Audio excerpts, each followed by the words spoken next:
po ang pinakabagong Honda Giorno Plus 125 CBS white color at ngayong araw ito naman po yung ating bibigyan ng walk around review. Unahin po natin ito pong kanyang main headlight. Ito pong kanyang headlight, mayroon po itong partition sa gitna at mayroon po siya dyang split na daytime running light. Nahahati po ito sa dalawa at mayroon po yang high beam and low beam of course. At napaka-attractive naman po ito pong kanyang headlight cover na chrome color. Habang dito naman po sa bandang gitna, may naka-emboss po rito na badge na Honda in silver color and then meron po siyang chrome color dito na nakapalibot. At idagdag ko lang mga ka-LM, ito po palang front cover is detachable po ito at dito po natin makikita located yung kanyang battery compartment. Kaya good thing to say na pagdating po ng mga rainy season dito po sa Pilipinas ay pwede na po natin siyang ilusong sa mga baha. Hindi porkit nandirito naman siya sa taas, pwede nang ilusong. Kumbaga, ingat-ingat pa din. Pero ang kagandahan po kasi neto is located na po yung kanyang battery compartment dito po sa bandang itaas. Unlike po doon sa ating Honda Click na nagre-reklamo yung ibang user kasi nga nandoon po siya sa footboard, which is ito mas mataas na po yung kanyang location. At bukod dyan, ito naman pong kanyang mga turn signals ay nandirito po siya sa bandang ibaba para po siyang diamond type. At makikita natin dito na bulb type po yung kanyang ginagamit dito po sa kanyang mga turn signals. Pero ito pong kanyang main headlight is LED na po siya.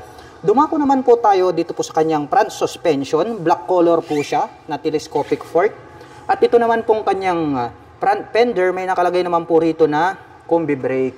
So para po dun sa mga hindi pa nakakaalam, ito pong combi brake or combination brake system, ang kagandahan po nito, once na ating pinihit yung ating rear brake, ay sasabay po ng bahagya yung ating front brake. So ang kagandahan po niyan, ay nakakapagbigay po ang combination brake system ng balance na stopping power. Kaya very safe po yan. At equip po pala ito ng single rotor disc brake with single pot caliper na black color na Nesin. And then ito pong kanyang cast wheel is black color din po siya na Y design. At ang sukat naman po ng kanyang gulong rito po sa harapan, ito po ay mayroong sukat na 100 by 90-12. At yung brand name po nito pong kanyang gulong is Duro. At dito naman po sa bandang harapan, ito pong kanyang mga brake levers is chrome color. At mayroon po tayong makikita rito na naka-emboss na part which is black color. Ito naman po yung kanyang park brake lock. Na kung saan ang kagandahan naman po nito kapag nasa incline or decline parking situation tayo, ay gamit na gamit itong kanyang park brake lock. Dahil nga po maglalak yung ating gulong dito sa bandang likuran at hindi po dadaus-dos itong ating scooter. Dumako naman po tayo dito po sa kanyang fully digital meter panel display. Ito pong kanyang meter panel display is nahawig po siya sa Honda Click version 4. Makikita po natin dito sa kanyang digital meter panel display, dito po sa gilid, nandito po yung kanyang fuel gauge. Sa bandang itaas, nandito po yung ating clock. At nandito po yung kanyang 2-button selector. Pindutin natin itong select. So, yung trip A is 1 km na po yung kanyang tinakbo. Ganon din po yung kanyang trip B.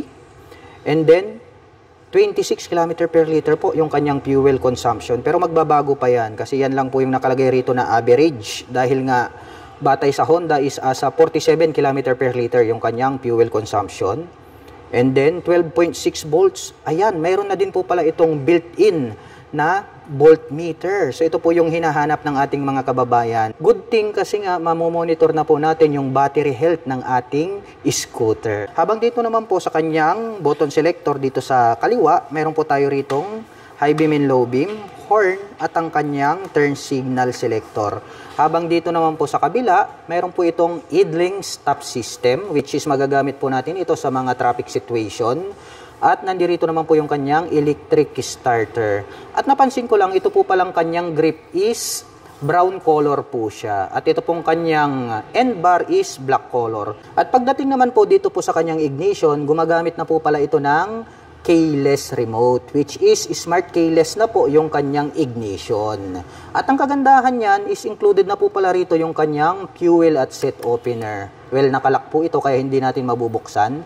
Pero yung kanya pong fuel tank ay located na po dito sa bandang harapan. At ito po pala ay mayroong 5.4 fuel tank capacity. At mayroon naman po itong fuel consumption na 47 km per liter. So ang kagandahan niyan kapag kayo po ay magpapagas, ay very accessible po siya. At mayroon na din po siya ditong integrated na hook.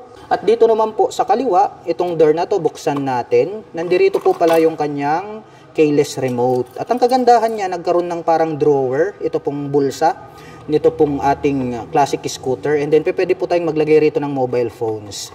At ang kagandahan niyan ay meron na rin po pala itong integrated na USB charging port. Ayan po siya. So gagamit na lang po kayo rito ng charging cable, ay pwede na po tayong mag-recharge ng ating dalang mga mobile phones at gadgets. So ibalik po natin, ito pong kanyang keyless remote.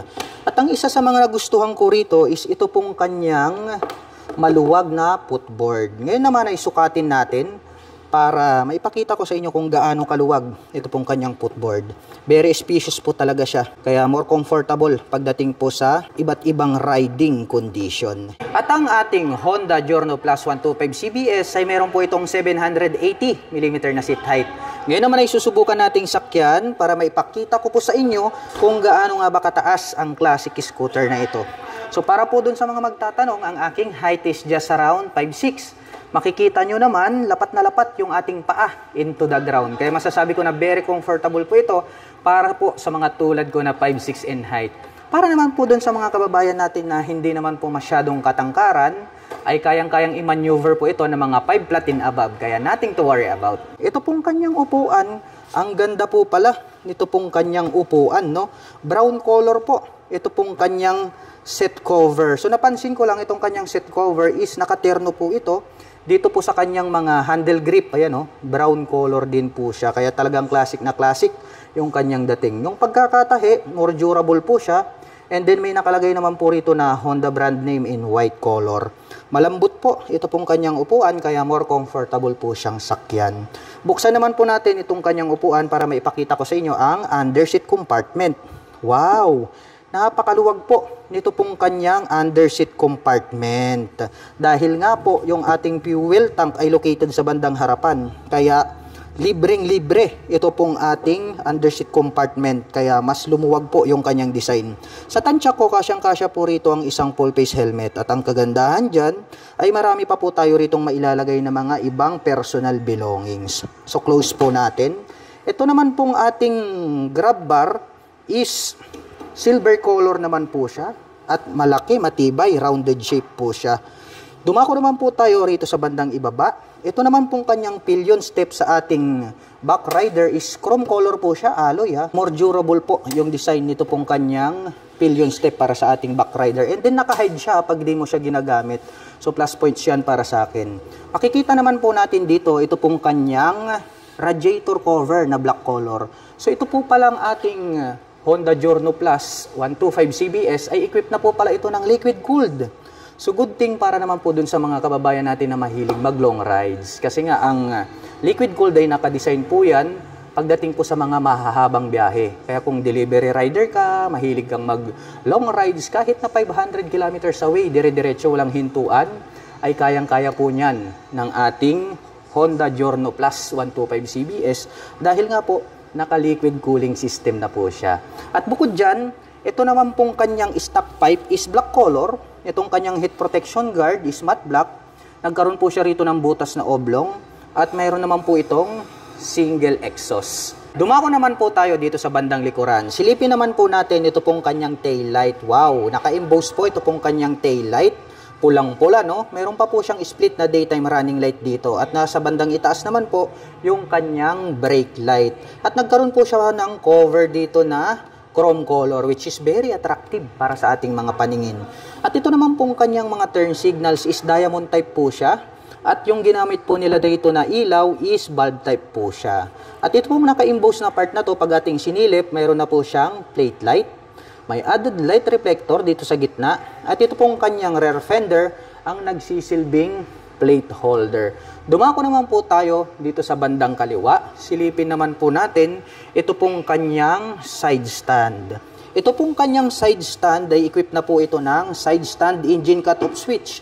Once po na naka-engage ito ay hindi na po tatakbo or mag-ooperate itong ating scooter. Ito naman pong kanyang center stand is glossy black color. At ito pong kanyang side profile, grabe, napaka-bulky talaga. Talagang machong-macho yung dating. At may makikita naman po tayo rito na Giorno Plus na 3D emblem. Chrome color po siya at talagang nakakaakit sa ating mga mata. Bukod dyan, ito naman pong kanyang engine cover is black color. May naka-intact naman po rito na Honda. At ito naman pong kanyang airbox cover is matte black. At may nakalagay naman po rito na ASP Plus, Enhanced Smart Power Plus. So lilinawin lang natin mga ka-LM, pag ASP, 2 bulbs. Pag ASP Plus, 4 bulbs. Kaya ito pong ating Honda Giorno 125 CBS ay naka 4 bulbs po ito. At pag-usapan naman po natin ang kanyang engine specifications. Ang atin pong pinakabagong Honda Giorno Plus ay mayroon po itong 125 cubic centimeter engine displacement. Naka single cylinder, single overhead cam, 4-stroke with 4 bulbs. So yun ang sinasabi ko sa inyo ha. 125 pero naka 4 bulbs. Kaya expect po natin na malakas at mabilis ang kanyang engine design. At nakakapag-provide naman po ito ng maximum power na 11.4 HP at 8,750 RPM. Habang nakakapagbigay naman po ito ng maximum torque na 11.6 Nm at 5,250 RPM. O diba? Ang lakas ng kanyang engine power dahil nga naka 4 bulbs na po ito. At pagdating naman po sa kanyang rear suspension, ito po pala ay gumagamit ng single shock absorber. At ang kanya naman pong rear braking system ay naka-mechanical trailing or yung tinatawag po nila na drum brake.